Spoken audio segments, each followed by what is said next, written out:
Welcome back. A training workshop funded by the Ministry of Health and PAHO looks to change the course of psychological debriefing by introducing psychological first aid.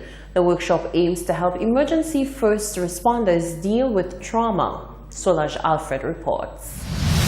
The now favored response to treating individuals who are dealing with trauma is psychological first aid, so says consultant psychiatrist of the St. Lucia National Mental Wellness Center, Dr. Julius Gillard. A recent training workshop funded by PAHO and the Ministry of Health is looking to move away from psychological debriefing and into psychological first aid. Previously, what used to be done was psychological debriefing, but that has now been proven to be more harmful and beneficial to first responders or persons responding to crisis situations.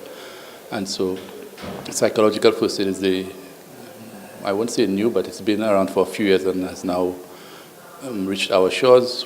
PAHO recently trained some persons from around the Caribbean in that modality, and we have now started to train other persons who can act when there is a crisis situation, not just a mass casualty situation, but even within their own groups. If there are persons who are experiencing distress or who are exposed to multiple trauma situations and who are distressed because of that, they can give them assistance.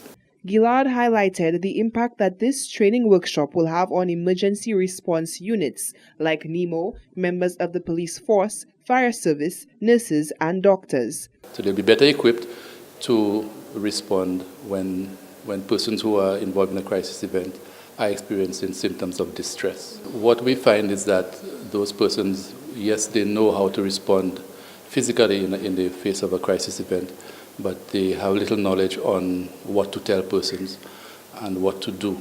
So a lot of times they may think that they're acting wisely and they may do more damage than good, even with regards to their own person, the persons within their groups.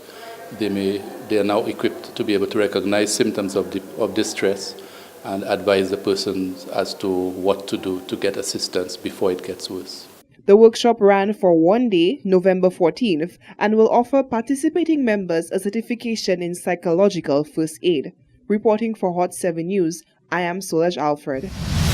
The Department of Infrastructure, Ports and Energy is informing the general public, in particular residents of Viewfort and environs, of the formal closure of the Larry Shoes Road between the George Odlum Stadium and the Larry Shoes Bridge effective Thursday, the 15th of November.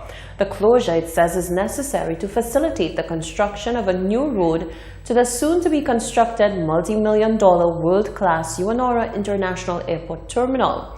The project will also better connect the south of St. Lucia to a world of new social and economic investment and opportunities.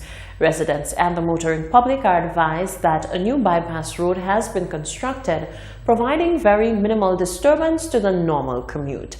Residents and drivers are encouraged to pay close attention to directional and road traffic signs which will be posted for public guidance and safety. Construction of the new road is said to improve road safety when turning into Larry Shoes Viewfort. The project includes construction of 1.6 kilometers of road, which includes site clearance, general excavation, dual carriageway construction, construction of drainage systems, and undertaking utility transfer work. In other news, as part of activities for Energy Awareness Month 2018, the Energy Unit of the Department of Infrastructure continues the rollout of its education campaign targeting schools in the south of the island. Last week, the team held discussions and live demonstrations with students at schools in the northern districts.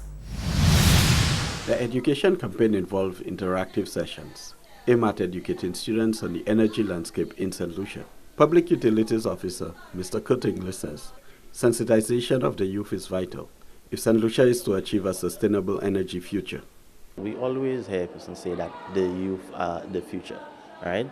And if we can get the youth to understand the energy that they use, the energy that we use as a country, then we can ensure that going into the future that we are secured and we are in good hands. The real-life demonstration of how an electric vehicle works and the opportunity to drive in one of these state-of-the-art cars is a major highlight of the education campaign.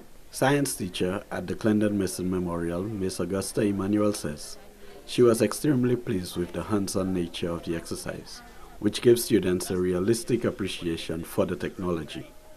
It is important that our students understand, first of all, the effects of the type of energy that we are currently using on the island, and as well to become aware of what is available. We found out today that St. Lucia is exploring geothermal, wind, solar energy, and in the very near future, we could be in a position to provide 77% of the nation's energy. I think that is awesome, and our young minds need to be aware of that. So moving forward, they can make better decisions to help the nation in that direction. The education campaign places particular emphasis on energy efficiency and conservation, renewable energy, energy awareness month activities, and utility-scale renewable energy project, currently enlisted here. Students at the Monrepo Combine welcomed the opportunity on Monday to learn about the exciting opportunities in energy. I have learned that there are many different types of resources and that St. Lucia has indigenous resources, and oil is not one of our indigenous resources.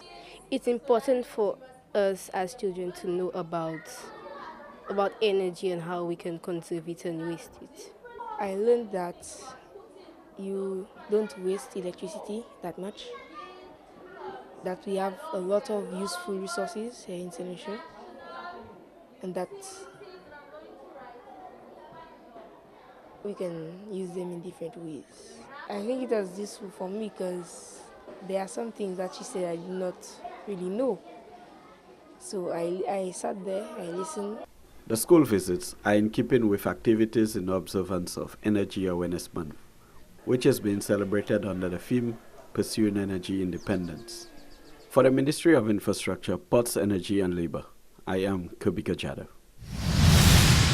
You're watching the Hot 7 Nightly News. Stay with us because sports news with Tennyson Glasgow is up next.